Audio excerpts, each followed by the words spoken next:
What's going on, y'all? Man, it's D-Matter Flair, my coach, my boy, my dog, Breon. What up, boo? Super Duper players over there, man, but we are... They doing shit. Producer ain't doing shit, but you already know what it is. Man, this is Bellies Bullshit, man. We appreciate y'all for fucking with us and rocking with us, man. This episode 147 on their dog ass. Yeah. And we are here with the legend. 148. 148? 148? Oh, okay. Well, you know how we, you know what I mean? It's all good, but episode 148, man, we are here with the legend. Chreece's own founder, creator, Oreo Jones, man. What's going on, man? How you what? What's poppin'? Hey, what up? What right? up? Yeah, doing all right, man. How about yourself? Appreciate you taking the time to talk to us, man. First things first, man. Bellies Bullshit would like to send out prayers and condolences to our friend Taja, man. Unfortunately, man, she passed away. Yeah. Here recently, man, and she's a friend of the pod, friend of us personally. And we want to dedicate this episode to her, man. She a beautiful soul. Beautiful. And our thoughts and prayers are with her and her family. Unfortunate, but we definitely going to make sure. Very unfortunate. Wasn't expecting it at all. She's an amazing woman. You know what I mean? The vibe of the party.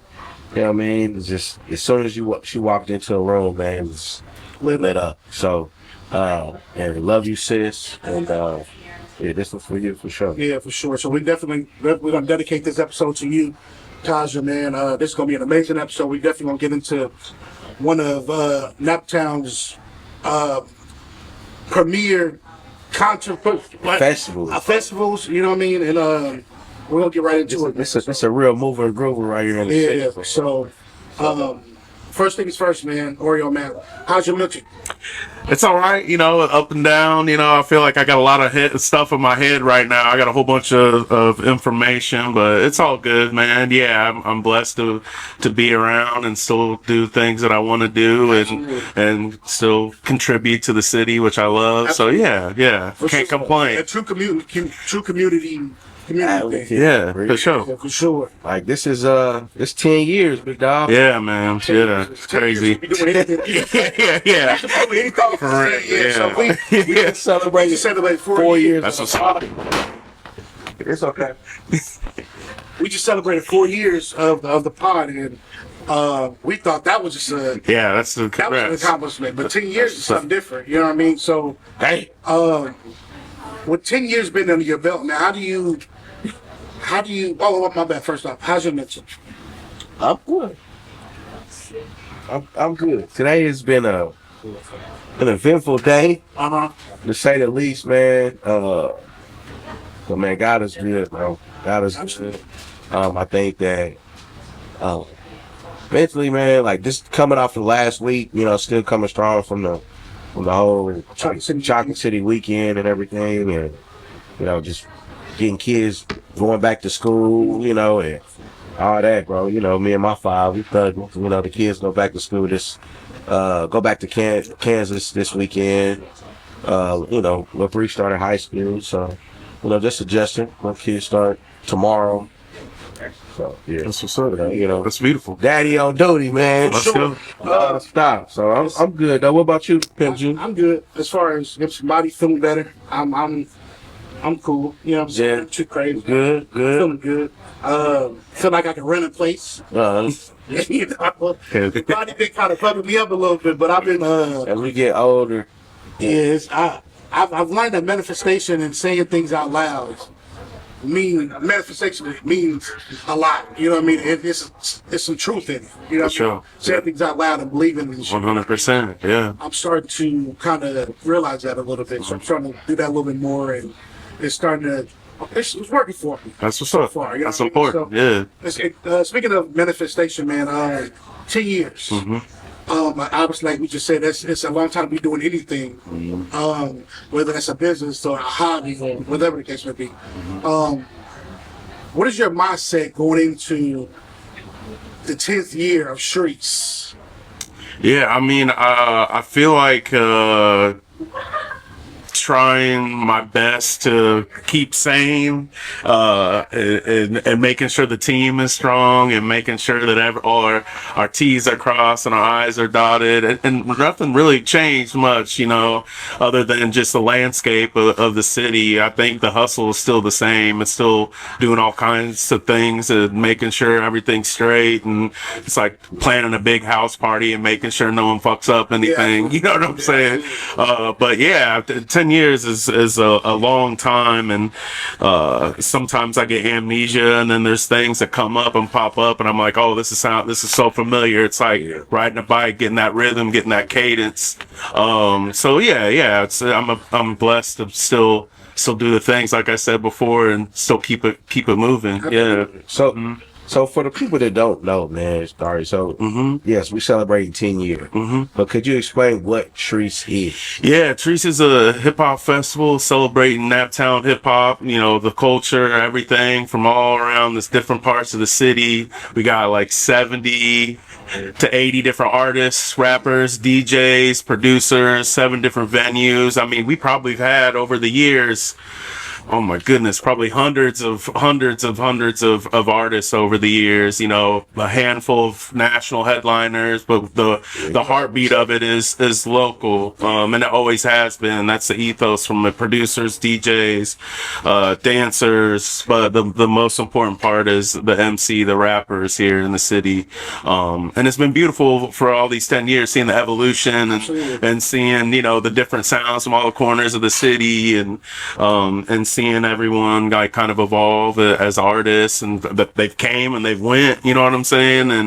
And some were just cutting their teeth and kind of making a voice for themselves. And it's dope. I love it. It's beautiful. You can't really explain it. I can tell you all day. Absolutely. But just being there and witnessing the energy and feeling that community is something that, is unforgettable. Absolutely. Yeah. And then I'm pretty sure with you having a helping hand in some of these people's journey in their careers, it kind of feels good to know, like, okay, I was able to help with that. Yeah, I think early on in the year, when I first started, it was a big, strong community. There's people in my backyard, that I, not growing up, but living in Fountain Square. There was a big artist community, even more so like in 2015, and I feel like the scene looked completely different, but there was a lot of big DIY community. So I had probably about like $100 in my bank account, and I'm like, yo, I don't even know what the hell a festival is, but I'm gonna try my, whatever, let's try it, let's get it, and I was fortunate enough to like play in these venues in Fountain Square, and I was like, you know what, I feel like I can make it shake. And a lot earlier on it was a lot easier because I was really I was playing with these cats like all the time, and not just in Fountain Square but around the city, and these are my comrades, these are my people that I share stages with, share bills with. So ultimately it was just trying to find a space for all of us, because it was really hard, I feel like, in the beginning to even have a stage. People didn't give a shit about us. You know what I'm saying? Like, it was hard to like throw your own showcase, you know what I'm saying? Like, unless it was like in a traditional club, you know what I'm saying? And you had to pay a whole bunch of money or whatever. But I come from like punk hardcore roots where we did our shit ourselves. We take over shit and, throw our own shows, and I think that kind of went through my DNA, as a kid, going and translating. Yeah. Because so you were an artist before you got into the 100%. Right? Yeah. So let's start there. You know what I mean? Yeah. Like tell us about your journey as an artist. Yeah. So yeah, for sure. So I came from a small town called Warsaw in northern Indiana. And I was in punk and hardcore bands when I was a kid. And I was like really fortunate to have like a really strong community up there. And we'd throw shows. We'd be teenage little kids throwing shows in like old firemen's buildings and the Center Lake Pavilion and underground. Yeah, for sure. Yeah, this is like in the early 2000s. And then, coming to college, and my pops. And where'd you go? I went to IPY. Okay. Yeah, so That's what brought you to Indy? yeah, and my pops and his side of the family, like my granny went to Addicts, pops went to North Central, so like my pops and his side of the family's here. So I'd come and go, Yeah. you know what I mean, throughout the year since I was a little kid. I was always around here, but I feel like I really wanted to, get to know the city more and going to school, and that's when my hip hop shit started to pop off. So I was like writing in and, came back from Arizona, and then I was like, yo, let's get it, let's play shows. And a lot of people don't know, I was trying, people would not give me a chance at all, bro. Really? Like I would just be like, yo, I'm just trying to play a show. Yeah. And I feel like people are quick to forget or don't even know that I was just like, yo, I'm trying to play shows, and eventually start popping off, and then I'm touring, hitting around the country and stuff. And I feel like coming to Fountain Square is when I saw the community, and I was like, oh, this is like a flashback to when I was a kid throwing shows, and all these artists are doing their own thing.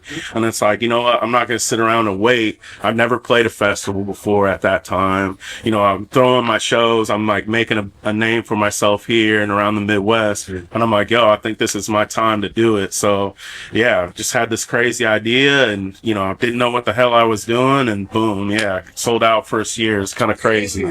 That's Yeah. Because it sounds like, bro, all you was trying to do is create a safe space for you and all these things. 100%. Oh shit! It was really hard, like growing up. There wasn't a lot of like spaces and places around the city, especially for hip hop. Like cats that are just trying to cut their teeth, not trying to get fucked over on the pay for play bullshit. Trying to do it like real, and get their chops, be on the stage, because that's where the art form for me, hip hop, is like the stage. That's where I love like seeing performances. Yeah, like real shit. Like if you really have it, you can tell. People will see it. You can't fake no shit on, in the studio, like all that. This is real right in front of you, unbiased, you know what I mean?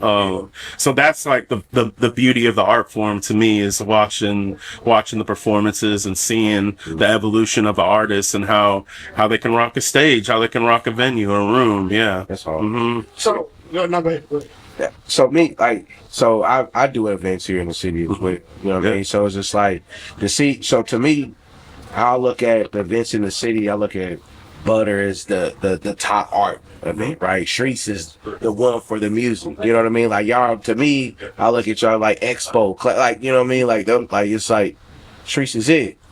You know what I mean, for the city, man. So again, I just want to say thank you for doing that, bro. Like, and creating that platform for so many different artists for the past 10 years, bro. Like, that shit is dope. You know what I'm saying? Like, I have yet to make a Chreece. so I went. Yeah. So You went last year. last year was crazy. You know what I'm saying? Like, cause. And shout out to Mo and like the team, all the team, bro. Like I got to like the pass and shit. Like it was dope, bro. Like y'all showed me major love. Yeah. You know what I'm saying? And just to really see like the time and effort, bro. You had Fountain Square lit, bro. Like, you know what I'm saying? From like the bowling alley all the way up past Hot Boys. Like this shit was just crazy. You know what I'm saying? So each venue is in Fountain Square? Yeah. Mm-hmm. Okay. So you can just take over Fountain Square. Yeah, there's about 7 different venues. Yeah, so 7 different venues: Hi-Fi, Indoor, the Annex Outdoor, White Rabbit, Atomic Bowl, Wildfire Tap, the Fountain Square Plaza, which is like the DJ producer stage from Decademics and bringing down the band. And but yeah, man, the evolution's been crazy. I mean, the first year our venue was at the Pizza King, and that was like crazy. You talk about like a movie, you know what I'm saying? Like it's like DIY. The walls are literally sweating. Like I remember like Poindexter and like Draco McCoy and them are like literally like hanging off the walls. And I mean, that was the only all ages besides that Hoosier Dome venue. And that was another thing. Like when we first started, there wasn't a lot of all ages venues.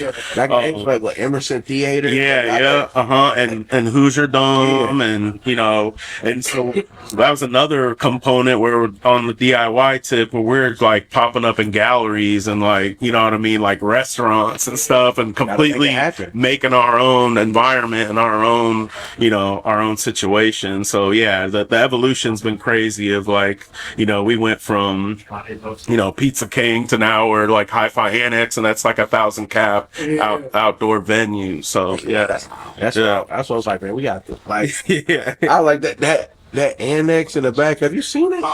Yeah, that thing it's the way it's set up, bro. It's perfect, bro. The stage is huge. They got the vendors on the east side where you get your drink, where you get a merch, whatever, bro. And it's tight, bro. Like that's why I wanted to have like it's awesome. So this will be the last season for it to Really? be outside, yeah, and then the hi-fi is going to convert into a big cap indoor venue. You gotta check. I gotta see that this year. Yeah, Got it. We've been transparent this since we've been sitting down. Yeah. I haven't really been a local artist guy. I'm originally from Philadelphia. Okay, yeah, for sure. Okay, yeah. Go ahead, bro. So I'm Here comes Solar. Yeah. So I'm originally from Philadelphia, so I'm used to what? No, go ahead. So Indianapolis hip hop didn't really hit me until just recently. You know what I mean? So sitting down with people like Swole and Skip and Nappyville and So I had like that. So I had to. So I've been trying to bring on like we both love music, bro. Like I'm an R&B head, Yeah, man, and he is too. But hip hop is just it's here in the city. So what we've done in the past was kind of bring on those guys that we were listening to as we grew up. Cool, yeah, You know what I'm for saying? sure. So the Swole, for sure. like that. So sitting there with you is kind of is bring it full circle. yeah, for me, because I've seen it. You know what I'm saying? So bro, it's like his eyes are kind of new to all of this. I mean, so it's kind of dope. Yeah. So for him to come this year to the streets, bro. Actually, and I didn't even know there was even 70 rappers here. Yeah. There's even more than that. Yeah, absolutely. If you think about it, there's like 1 million people in Marion County. Probably about like 10% of them are rappers, bro. right. There's a lot of people. For you to have a platform where these guys are able to come and show their talents and Yeah. feel comfortable with performing and stuff like that. It's see, we run something called Love Jones Cafe, and it's like poetry. People are scared to just get in front Okay, that's at Hot Boys in the North of Carmel. Yeah. People are Cool. just scared to get in front of that. You know what I'm saying? For you to create a platform where people are comfortable enough to, hey, this shit, I'm about to show out.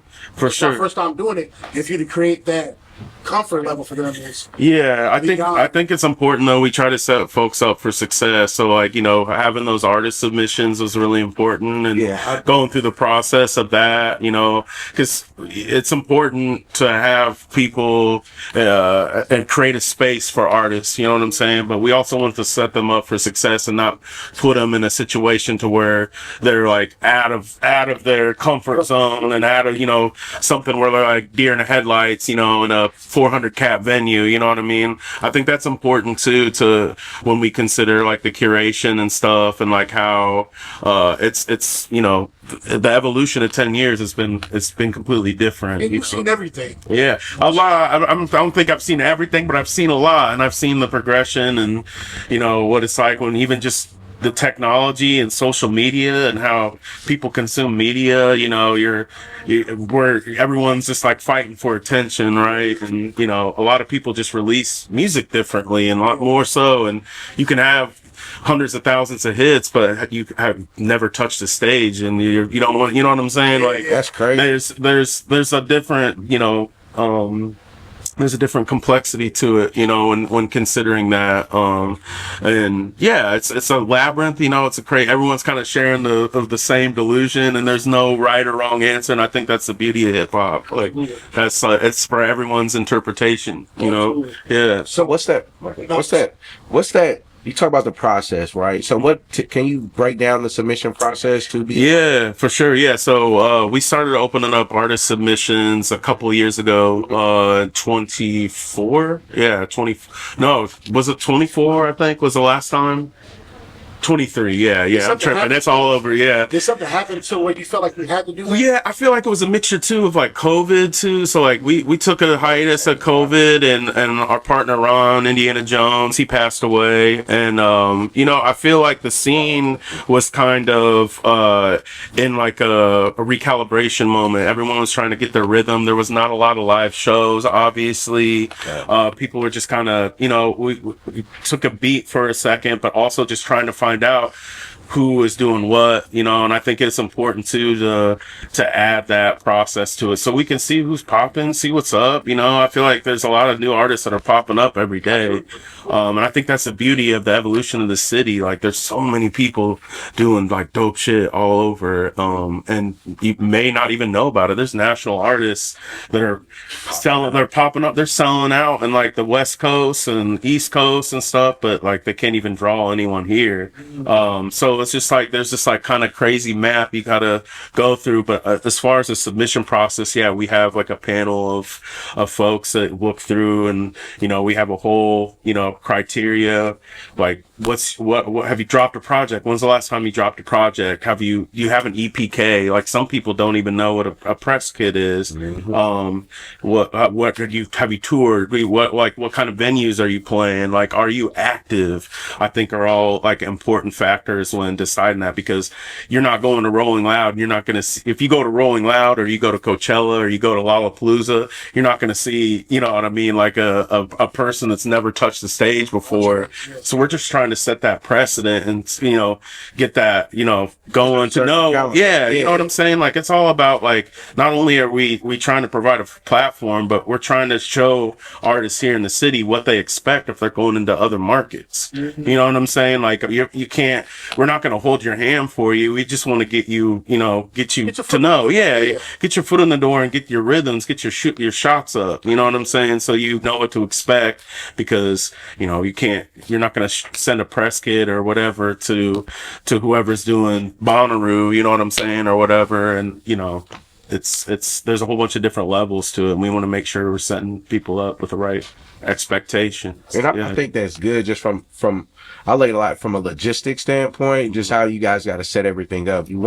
This isn't a free for all for anybody to be. It's not an open mic. It's not, absolutely not. No disrespect to open mics. They're very important. But it's a caliber that we want. We want you guys to still respect the name. We still want you to respect your craft and make sure that we're getting the right people in the right position to share the stage with. So I get it, bro. It's like, who's really serious about it? Yeah, for sure. And you can see that too, we have programs like The Last Shot where like the city votes on the last slot. And we have like the Geno workshop panels. We're trying to do year-round stuff to help more with artist development and have like kind of more workshops to show, what it's like to like navigate this labyrinth, which is crazy. Yeah. As people, it's a misconception with like the label, the whole there's a disconnect between how like the label processes go. You know what I mean? What it takes to get to that level. You know what I mean? Independent versus, you know what I mean? Yeah. So, and that's good that you guys are really taking the time out to like at least create something like that for them, for the artists to really look into. And I think that's dope. Like you said, like having, Chreece is once a year, right? But there's still smaller things that happen throughout the year round. And there's other events going around. Like Late Night Munchies is a dope. Fire. You know what I'm saying? So we like artists are still getting that play throughout. You know what I mean? I think it's dope that like, man, the artists that are coming out are crazy. Like, I mean, I gotta get down there this year. I gotta pull up. I will. Yeah, you got Smino slide. Yeah, like, Smino. Yeah, Mavi. I'm looking forward to that. Luna's going crazy. She's going insane with the Netflix show, and we just posted she was in Korea, and I mean, she's playing to like 250,000 people. She's like blowing up, bro. Yeah, she's on that K-pop Demon Hunter show on Netflix, and it's just going crazy. But yeah, she's playing this year in the Hi-Fi. So right place at the right time. Kind of crazy. So recently you guys had Franchise Boys. You guys last year. Yeah. How do you guys select these I guess you call them mainstream artists? Yeah, the national artists. Yeah. So every year we've had a national artist. Even at the beginning, like the first year, we had Mick Jenkins, we had Valet, Talib Kweli, we had all Griselda, Benny the Butcher, West Side Gun, Conway. I'm trying to think what other national. Jordan Ward, Kerry Foe. Who else am I thinking of? I'm always forgetting, man. 10 years, you get amnesia. Yeah, they all kind of blur together. Oh, you get cut. But yeah, man. Like I feel like everyone always goes to festivals, trying to see what's new or, what's familiar. And I think it's important to always showcase. The main heart of it is the locals. I feel like Indiana, Naptown, all day. But I think it's always kind of like the chef's kiss to put like someone popping, kind of just like put that hook on it to get people to be like, all right, cool. Yeah. And as an artist, it's dope, saying that you're on the same bill with like a Smino, or, you know what I'm saying? Like, that's also just like another resume builder, you know what I'm saying? So I like that though. But as far as your question, sorry, I was kind of going on over, but yeah, I feel like every year we kind of, we try to pride ourselves on getting like up and comer, like Jordan Ward in 23, like we booked him right before he blew up, like Tiny Dash, he's playing Camp Flognaw, like Tyler Creator's joint, like Rolling Loud, and the same with Audrey Nuna is just like going crazy right now. We had Valet like right when he was going crazy. We almost had Doja Cat in 2018, really? Which was pretty crazy. Yeah, it was wild. But like at the time, I'm just like, whatever. But now it's like, what the hell is it like? It's crazy how that goes. But yeah, I feel like we try to pride ourselves on like the up and comers on the national tip, like who's kind of bubbling, and that's something that we try to focus on too. Yeah, but at the end of the day, I feel like it's always on the locals. I feel like that's like something. Fryer, yeah. And he's hard. He's hard as shit. And the story of him is even harder, because like this dude came. I mean, he's been grinding forever, and he kind of like came out of nowhere, was in that last shot competition that we had in 2023, and he made the finals, played at Nap or Nothing on the Mass Ave thing, killed it, and then like got on the fest, like he fourth quarter type shit, you know what I'm saying? Like got on the fest that year as a last shot competition winner, and then look at him now, like this dude's going crazy around here. He's done our last 2 block parties. Yeah, so you know what I'm saying, and he's all over. He's playing, he's playing all over, and like a testament to his grind. Like, so yeah, songs are hard. He's like you say, he's a testament of. He's consistent. Yeah, that's what you want as a. Yeah, he's consistent. That's what you want as an artist. That's what you want to look for sure. I mean, like, shout out to Free, man. Like, yeah, for sure. So let's do some fun and personal things with you. Yeah. Fun stuff. Let's do it. All right. What was the very first hip hop album that changed your life? That changed my life? Oh man, probably Illmatic.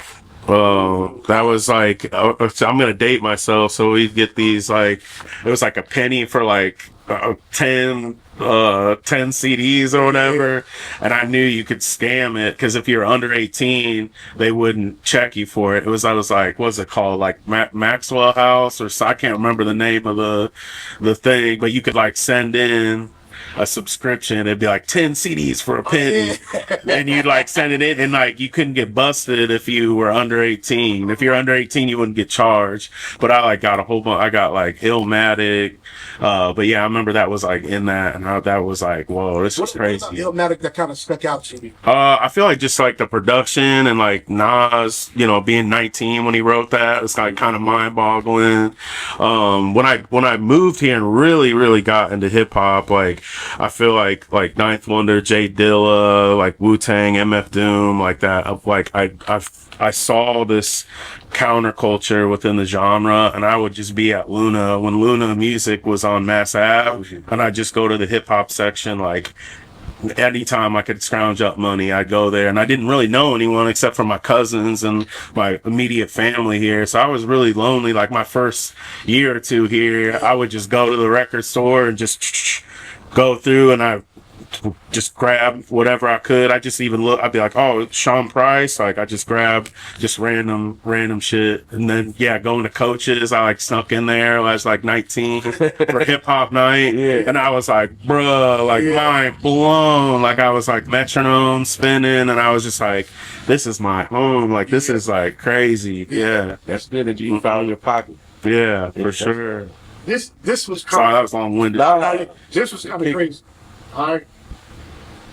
If Chreece was a mixtape, and you can only put 5 artists. Oh my goodness. 5 artists. Yeah. on this mixtape, Okay. who are your 5 artists? Oh man. I put Queen Juice on there. I put 4200. Yeah, 4200 Corey. He hard. Yeah, he's going crazy right now. Man, I put Devin Cruz. This kid Devin Cruz is going crazy. I really like his style and the production's wild. Oh man, this is crazy. That's 3. I know, right? I'm gonna put Maxi on there because I was just bumping back season on my way here. Damn. Is this like alumni or is this like this year? I mean, anybody. Anyone? Yeah. Oh man. And then, oh wow. I'm gonna put Paris Saddam on there too. Really? Yeah. Yeah. What? Yeah. I just like her. I love her energy, and she's just like super professional. That's my homegirl. Like she's been paying her dues, and I always got love for Paris. Yeah. Shout out to Paris. Yeah. We went to Yeah. school. Okay, that's what's up. That's So where do you see Chreece in the next 5 to 10 years? Oh, that's a good question. Ain't nobody asked you that yet? Yeah, Oh, man. I feel like over the years, people always ask me where. Well, Well, what? Fuck all that. What do you want to see? Like, what do Oh. what you do? I mean, I would like to. I would like to see it. Take over Lucas Oil Stadium. I mean, that would be cool. Yeah, that would be fire. No, bro. Like Breezy's doing all his shows in baseball stadiums. Yeah, right? yeah, That'd yeah. be dope to have Chreece. I think that would be cool. I think that. Field. Yeah, I mean that would be super dope to be in like venues like that, like a Banker's Life or whatever. But I also want to kind of keep it close to the chest, you know, to where it's not too accessible. You know what I mean? I want it to be inclusive. I want it to be. For all the people that really love You know what I'm hip-hop. saying? Yeah, and you don't have to break the bank and like you don't have to feel too removed from like the spirit of the city. You know what I'm saying? Yeah. But yeah, I don't know. I feel like in 10 years it would be dope if it just like kind of took over the city. Maybe in 10 years it might be 2 days. I think that will go right there. You know what I mean? It's always been 1 day. Yeah. Yeah. Bro, like, look, I mean, you could do it, bro. Yeah, for sure.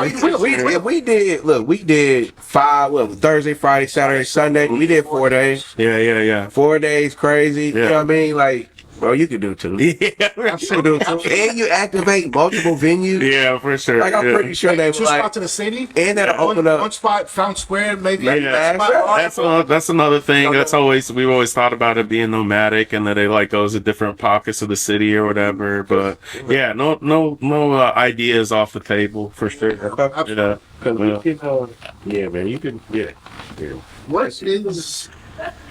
What's one dream artist, national artist? Because I know you have one every year. Yeah. What's one dream national artist? I feel Freddie Gibbs.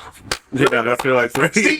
I'm on Larry. I'm like Larry Joe. I mean, we're Freddie up there. Though. yeah, we're inches away from Larry this year. Wow. But yeah, but We like was trying to bring LaRussell here for the block party. okay, cool. Yeah, see, he's got some dates on, but yeah, I feel like we've always since like the jump. I feel like since 2015, we've always tried to get Gibbs here, and I think it's just like he's from Gary. He's he's a Hoosier. Whether he wants to admit it or not. But yeah, I feel like that's just like he's just so versatile, and he reaches so many sides of the genre, and he's just like still putting out just heat. Like that Alfredo 2 is insane, and yeah. Him, our manager Dom, and the producer Blair, they talk about Gibbs all the time. Yeah. I know one song by Gibbs. Oh, okay. You need to go in the catalog, bro. I'm not in the loop with Yeah. like the hip hop. Yeah. I'm not in the loop. Like my type of hip hop is sing and drink. Okay. All right. So- And your feelings tight. Okay. I listen to Joey Badass. Okay, fire. Yeah. Man, Larry every day. Yeah. I can't stand Larry.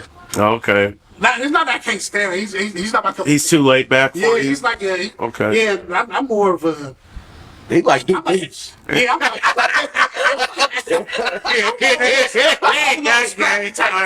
A little scrappy over there. type of guy. Don't do shit. Yeah, that's who I'm with. When it comes to Yeah, okay, like I said, cool. I'm 35 now, so Okay, cool. I've gotten into the R&B. I feel you, has yeah. really taken over. Oh, 100%, everything for yeah. me, you know what I mean? Yeah. So I can listen to R&B and go into the club and still hit the jiggling. You know what I mean? Yeah, I feel you, yeah. But I mean, that's where I'm at with. You should check out Taylor Hall. She's one of the artists that's performing this year. Yeah, she's fire. She's going crazy. Like, so I feel like that's another thing this year is probably the most eclectic lineup, and that there's like a lot of artists that are kind of not all over the place, but they're, experimenting genre, you know what I mean? Yep, right there. Yeah, she's going crazy right now. So yeah, she's gonna be playing, and She's I'm listening. yeah. So I think there's, a lot of live band elements, and people are, kind of flirting with that line of R&B and hip hop and stuff. So I feel like this is a perfect year for you, bro. I'm definitely be there for sure. I gotta be there. I gotta be there for sure. Absolutely. Yeah. I'm not missing this week. Cool. I had a ball. I had a ball, man. I had a ball. Did you really? That shit was hard, bro. Just to see, because I really love the city, bro. Yeah, for sure. I feel like the way the city is turning up when it comes to events and things of that sort, man. It's it's a great time to be here. I feel like with just like so many things that are going on, I feel like so many events, and there was a time where it was just like cutting teeth, like just pulling teeth, I should say, to get people to do anything outside of just going to a Colts game and drinking Bud Light or just going to the club. I feel like there's so many different things, and people are way more open-minded to thinking outside the box when they're curating events and even just going to events, Yeah. So So this year, can you name a few of the venues that'll be the performance spots this year? Yeah. So, like I mentioned before, so Hi-Fi Annex outdoor. This will be the last season for the outdoor, so that's gonna be dope. And that'll be the main stage. Like Smino and Mavi will be on, and some other cats. Indoor Hi-Fi Indoor, as well as a White Rabbit, Cabaret, Wildfire Tap Room, Square Cat Vinyl. The Plaza stage, that's a free community stage. You don't even have to bypass. You can just go and kick it. The academic DJ students will be spinning. Sounds by Cam on there. DJ Trackstar, who's a DJ for Killer Mike and Run the Jewels. Okay. Yeah, he's gonna be headlining there. At the end of the night. Who else we got? We got? I'm forgetting. Atomic Bull will be downstairs. And then we're gonna have a vendor village. Like, we're closing down the streets again, so there'll be tons of vendors. We're gonna have an after party, like an 18 up after party at Atomic Bull, 21 and up after party at Upland. No Rap on Sunday, Lex and them. Yeah. So they'll be holding it down with the after party at Upland. So yeah, there's gonna be all kinds from pretty much like 1 p.m. to 2:30 a.m. There's gonna be something for everyone. Yeah. So tell everybody the dates. Let everybody know when the festival. Yeah. Saturday, August 23rd. Yeah, Fountain Square. Yep. Yes, sir. So I know you kind of went from here and there, but tell us what are your expectations of the festival this year? I feel like just like my expectations is everyone to have a good time and just learn something new. I think the beauty of it is just going in there with an open mind and don't even try to fight the schedule. Just pick something out and just kind of stumble. I think there's so many different artists and different sounds for everyone, and I think it's like that's the best part is just kind of stumbling on things. Yeah.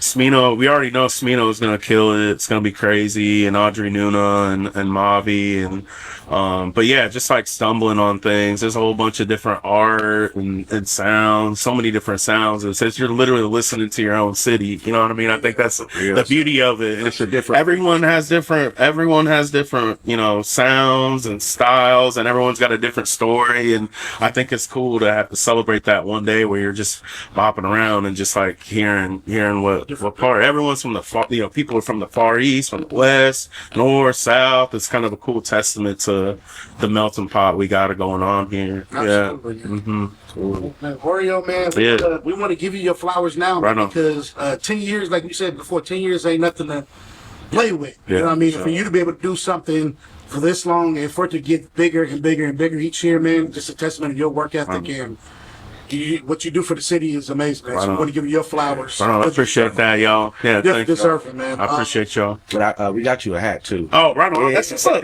We got you. Hell yeah, I love that. And obviously, you know, Bellies Bullshit merch, man, is out right Let's now. go. If you have not got any yet, make sure you get some. And then real quick, shout out to 77 Art Collective. As you see, we are Yes, not sir. in proper today, but we're recording at the homie Brian's tattoo shop. 77 Art Collective right here on Illinois, downtown Indianapolis. So Make if sure you y'all need any check it out. art, please come to Get 77. some ink, man. Yes, sir. So from us to you guys, man, do you have any shout outs? Oh man, just shout out everyone. Shout out Naptown. Shout out anyone just on the grind right now. It's crazy out here, you know. Yeah. Absolutely. Man, give yourself some respect, love. Yeah, give yourself some mental. Yeah, Sure. Yeah. You got any shout outs? Hey, and just man, shout out to everybody that's been tuning in to us, man. Like, share, subscribe. Absolutely. Again, we love you, Taja. This is your episode. And Absolutely. then, yeah, that's all I got. Shout out to my 5 kids. Yeah. Do I have any shout outs? Shout out to obviously my babies. Shout out to Kim Floyd, man. Shout out to our what I want to say you ain't our brand ambassador. You are our brand. I don't want every time I say videographer, he I'm not just a videographer. Like he gets on my. The motherfucker over there in the corner. Cameras and shit out. Wait, that guy kid. Fucking folks. So from us to you guys, man, this has been Bellies Bullshit. This is episode 147. We appreciate y'all. We love y'all. Like, share, subscribe. We out in this bitch. Peace.